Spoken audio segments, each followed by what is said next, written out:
विराग क्रांति वाणी का हृदय भेदी धारदार प्रवचन, जिन शासन जिंदाबाद। पुण्यवंत,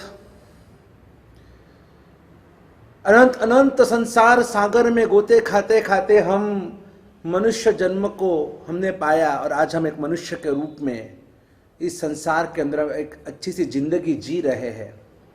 शास्त्रकारों ने कहा है कि 10 दृष्टांत दुर्लभ ऐसा मनुष्य जन्म हमको मिला है। 10 दृष्टांत दुर्लभ, चिंतामणि से, कल्प वृक्ष से, कल्पवल्ली से, कामधेनु से, चिंता पारसमणि से, इन सभी रत्नों से और ये सभी ऐसी अलभ्य ऐसी चीजें हैं कि जो हमारे हर इच्छा को पूर्ण करने वाली इतनी कीमती से कीमती अमूल्य चीजें हैं, लेकिन उनसे भी महान है हमारा ये मनुष्य का जन्म। तभी तो भगवान ने कहा कि मनुआ तमेव सच्चम है, मनुष्य तू महान है।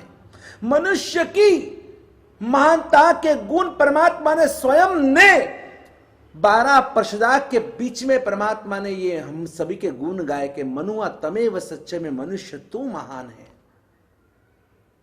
क्यों भगवान ने हम मनुष्य को महान कहा होगा? क्योंकि धन, भोग, आहार ये सब तो अन्य हर गति में आप कर सकते हैं, लेकिन साधना करनी है, अगर आराधना करनी है, परोपकार करना है, ये मात्र और मात्र मनुष्य जन्म में ही आप कर सकते हो। आपको कोई भी तप जप करना है, आप मनुष्य जन्म में ही कर सकते हो। देवता जो होते हैं ना, वो तो इतने धन दौलत में आसक्त होते हैं, वहां के अप्सराओं में इतने आसक्त होते हैं कि उनको ये धर्म भरम करना उनको दिमाग के बाहर की बात होती है। बहुत जो सम्यक जो देव होते हैं उन्हीं को भावना होती है, बाकी तो लगभग सब रंग राग के अंदर वहां के एक एक जो नाटक होते हैं, एक एक नाटक 2-2 हजार साल के तो नाटक होते हैं, मिनिमम की बात कर रहा हूं। एक पलक झपकते 2000 साल निकल जाते हैं, इतने रंग राग में वो डूबे हुए रहते, आसक्त होते हैं। तो ऐसे देवों के लिए धर्म आराधना करना, ये अपेक्षा रखना भी गलत है। नरक में रहे हुए जो जीव है, तो वहां तो कितनी पीड़ा होती है, आपने भी सुना होगा कई बार, गो टू हेल बोलते हैं। तो हेल यानी क्या? नरक। ये नरक में जाओ, जहन्नुम में जाओ। तो जहन्नुम क्या है? ये नरक है। और वहां तो 3 प्रकार की जो पीड़ा होती है, या तो क्षेत्रकृत वेदना होती है, जो क्षेत्र द्वारा वहां का जो क्षेत्र होता है, और कभी वो ठंडी गर्मी वगैरह वगैरह, तो ऐसे वो बहुत भयंकर क्षेत्रकृत वेदना। नंबर 2 है, वहां पर वेदना होती है, और वो है परस्पर कृत वेदना, एक दूसरे को मारना काटना, एक दूसरे को खत्म करना, वो वैर की जो परंपरा होती है वो। और नंबर 3 है परमाधामी कृत वेदना। परमाधामी नाम के जो देव होते हैं, और वो देव बहुत भयंकर वेदना देते, त्रास देते हैं, पीड़ा देते हैं, पनिशमेंट देते हैं। आपने आंखों से पाप किया, आंख फोड़ देंगे।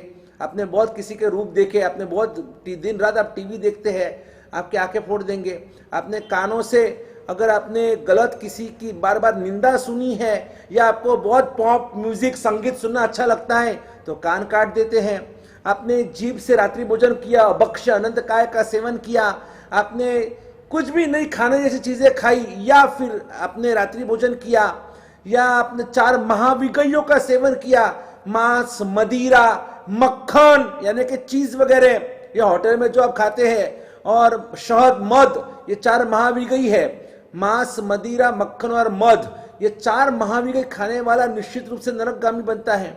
तो ये सब जो भी हमने इस जबान से जो कुछ हमने नहीं खाने की चीजें खाई, और दूसरा काम यानी कि जबान से हम जो भी हम झूठ बोले, बार बार झूठ बोले, बार बार किसी की हमने निंदा की, चाड़ी चुगली की, हमने किसी का अवर्णवाद किया, ये जो जबान की जो भी पाप है, जीभ के जो पाप है, और इस जीभ के किए हुए पापों की सजा वहां पर जीभ काट देते हैं। हाथों से गलत किया तो हाथ काट देंगे, पैर से तो पैर काट देंगे। हमने जो भी इंद्रियों की हमने अगर इस इंद्रियों के ऊपर हमने विजय प्राप्त नहीं किया, सेल्फ कंट्रोल नहीं किया, और हमारी इंद्रिय जो गलत काम करती है, तो उन सभी इंद्रियों को वहां पर सजा दी जाती है। तो इसलिए तो ऐसे इतने भयंकर दुख में, पीड़ा में रहे हुए जो नरक के जो जीव होते हैं, वो धर्म कैसे कर सकते हैं? उनके लिए तो धर्म करना बहुत दूर की बात है। क्योंकि वो अपने पीड़ा में से बाहर ही नहीं निकलते, इतना दुख ही दुख है वहां पर। स्वर्गलोक में देखो तो भौतिक सुख है, वहां पर दुख है नरक में। और जो तिर्यंच गति के जो जीव है, पशु पंखी, उनको तो कुछ समझ ही नहीं है, वो तो अविवेकी है। इसीलिए तो पूरे दिन खा खा करते रहते हैं, पूरे दिन खा खा करते हैं, पूरे दिन देखो तो भटकते रहते हैं इधर उधर उधर उधर, बस वो टाइम पास करते हैं। उनके पास कोई लक्ष्य, जीवन का साध्य नहीं है, लक्ष्य नहीं है, टारगेट नहीं है, गोल नहीं है, कुछ इनको समझ ही नहीं है। इसलिए तो पशु है हम। देखो अब जो कोई मनुष्य होता है ना, और मनुष्य अगर अच्छी तरह से काम नहीं करता है तो लोग उनको पशु की उपमा देते हैं। ये तो एक नंबर का गधा है गधा, ये तो एक नंबर का कुत्ता है कुत्ता, ये सब जो उपमा दिया था, ये तो सांप जैसा है, ये तो बाघिन जैसी है। इसके तो वो एक डॉक्टर था और उसके पास एक पेशेंट, एक लेडीज पेशेंट बहुत सीरियस हो गई थी। तो जब वो एडमिट हुई तब उनको अभी ब्लड की ज़रूरत थी। तब डॉक्टर ने कहा उसके मिस्टर को, कुछ भी करो और आप ये ब्लड लेके आओ, क्योंकि ये ब्लड ये मिल ही नहीं रहा है कहीं पर भी। तो उस पति ने कहा कि डॉक्टर साहब उसको कोई ब्लड मैच नहीं होगा, उसे सिर्फ है ना जंगल में जो बाघिन होती है ना, बाघिन का ब्लड उसको मैच होगा, क्योंकि इसने पूरी जिंदगी यही कि सबसे लड़ना झगड़ना, सबको फाड़ना, सबसे यही काम किया है, इसलिए ये तो बाघिन जैसी है। तो उपमा ऐसी दी जाती है, आ तो मेंढो छे मेंढो, ये तो कैसा है, तो ये तो घेटे बकरा जैसा है, कुछ समझ ही नहीं है उसमें। ऐसे बहुत सारी उपमा जो होती है ना, मनुष्य को पशु की उपमा दी जाती है। ये तो बंदर जैसा है, वानर वेड़ा बंद कर हवे आहू आ मटक चाला કર્યા करे छे। तो उसको जो बच्चे शरारती होते हैं, ये बंदर की सेना, उसको वानर वेड़ा बोलते हैं। तो आप देखो ना, बहुत सारे ऐसे पशुओं से हमारी तुलना की जाती है, यानी ये पशु में विवेक ही नहीं है। कभी भी देखो तो पूरे दिन उनको खा खा खा करते रहते हैं, कितना भी खिलाओ कभी मना तो करते ही नहीं है। चार गति में एक रहे मनुष्य, और अगर मनुष्य भी अगर जो काम पशु कर रहे, आहार निद्रा भय मैथुनानी सामान्य मेतद पशुभिर नरानाम, ये तो सब में कॉमन है, मनुष्य में और पशु में दोनों समान है। आहार करना वो भी खाते हम भी खाते हैं, निद्रा सोना तो हम भी सोते वो भी सोते हैं, भय डर तो हमको भी उनको भी है, और अगर मैथुन यानी कि फैमिली लाइफ बढ़ाना, ये सब तो उनमें भी हमारे में भी, तो उसमें तो फिर मनुष्य सबसे मान कैसे हुआ? तो फिर आहार निद्रा भय मैथुनानि सामान्य मेतद पशुभिर नरानाम धर्मो ही तेषाम अधिको विशेषो धर्मे नहीं ना पशु भी समानाम। जिसके जीवन में धर्म है वो मनुष्य नहीं है, वो पशु है। अगर पशु के जीवन में धर्म है तो वो आकृति से पशु है, लेकिन कृति से वो मनुष्य है। और अगर जिसके जीवन में धर्म नहीं है, वो आकृति से सिर्फ मनुष्य है, बाकी कृति से वो पशु है, पशु। इसलिए हमको ऐसा नहीं बनना है। इसलिए कल हमने जो कहानी सुनी 3 राजकुमारों की, आज वो 3 राजकुमार की कहानी को आगे बढ़ाते हैं। पहला राजकुमार कैसा निकला था बोलिए? खा पी के जलसा किया। अगर हम भी वही कर रहे हैं तो हम भी पहले राजकुमार की तरह बिल्कुल अयोग्य है।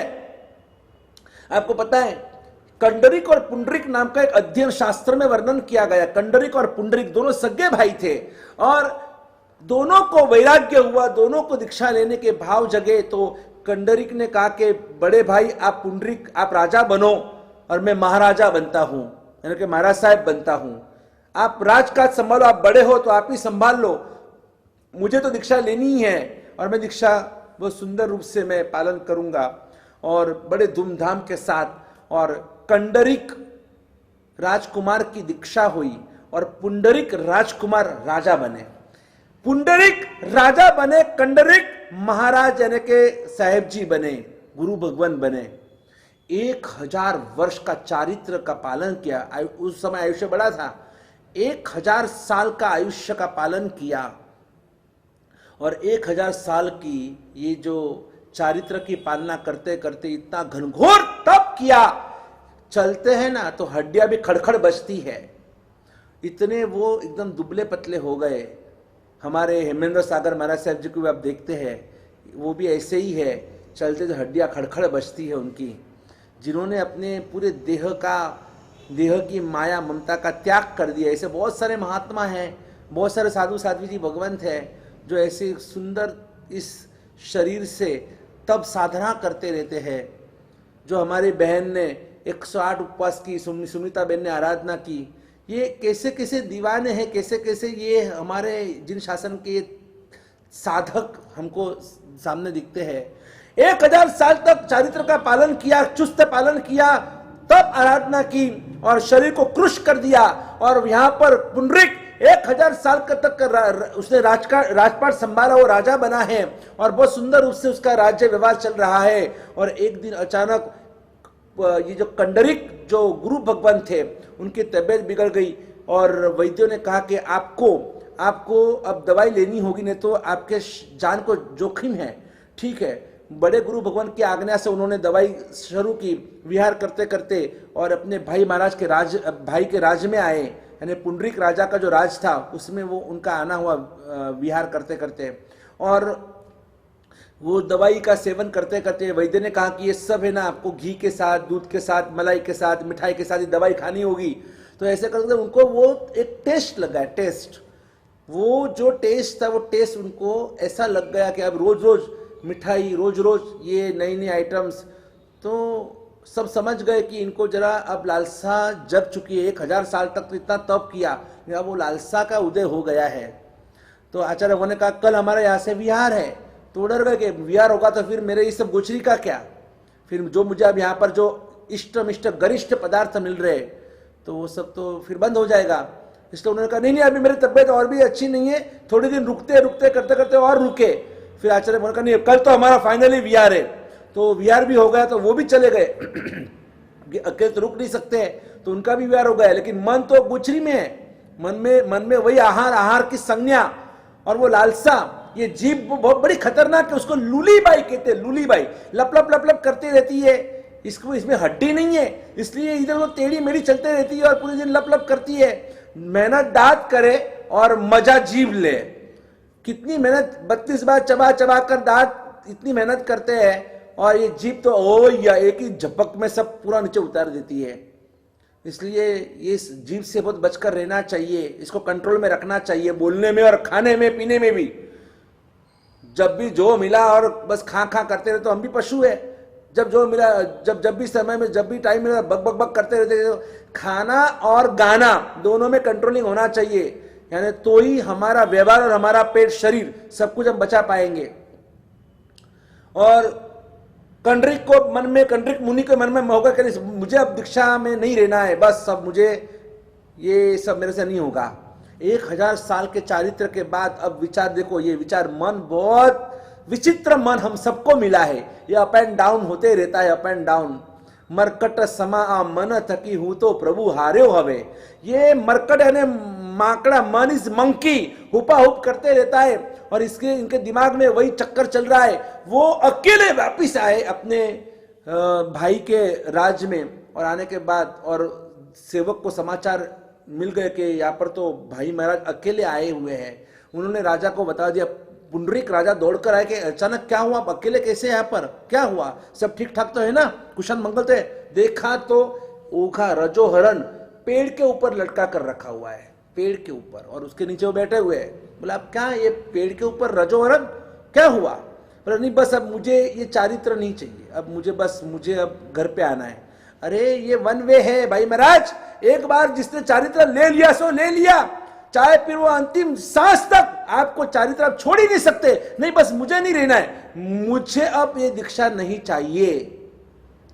पुंडरीक कहता है, राजा कहता है कि महाराज कि आपने 1000 वर्ष तक उतना उत्तम चारित्र का पालन किया और अब क्या हो गया आपको? नहीं बस मुझे नहीं रहना है, मुझे नहीं रहना है।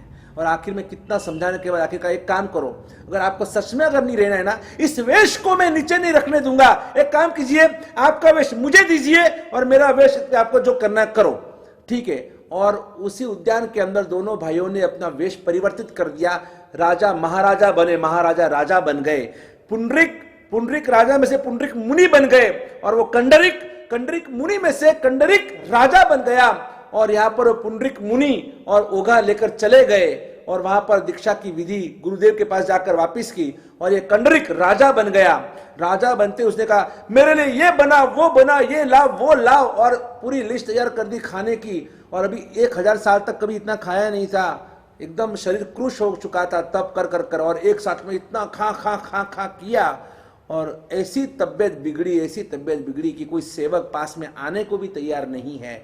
और फिर वो मन में सोच रहे कि कोई मेरी सेवा नहीं कर रहा है। सब सोचते ये तो पति थे, इन्होंने दीक्षा छोड़कर आए हुए हैं, तो वो पति तो कोई सेवा करने को तैयार नहीं है। उनका डिवैल्यूशन हो चुका था, उनके सबके दिमाग में से नीचे उतर गए वो। और वो कंड्रिक और मन में सोचते हैं एक एक को देख लूंगा, एक एक को मैं सजा करूंगा, बस मैं अच्छा होने दो, फिर सबको बता दो कि मैं कैसा राजा हूं। 1000 साल का चारित्र पालन तो किया, लेकिन आखिर में देखो बाजी हार गए। और वो जो मन के अंदर जो अशुभ विचार आए, और उसकी वजह से और वो कंड्रिक उसी रात को उनका आयुष्य समाप्त हो गया। देखो ये सब है ना, ये खेल सब कर्म के होते हैं। कर्म नचावत तिमहु नाचत माया वशनट चेरी, प्रभु जी क्यों करम भक्ति करूं प्रभु तेरी। और इसीलिए सिर्फ एक खाने की लालसा में आज पहला ही दिन चारित्र छोड़कर एक ही दिन हुआ है, 1000 साल का चारित्र के ऊपर पूरा पानी फिर गया।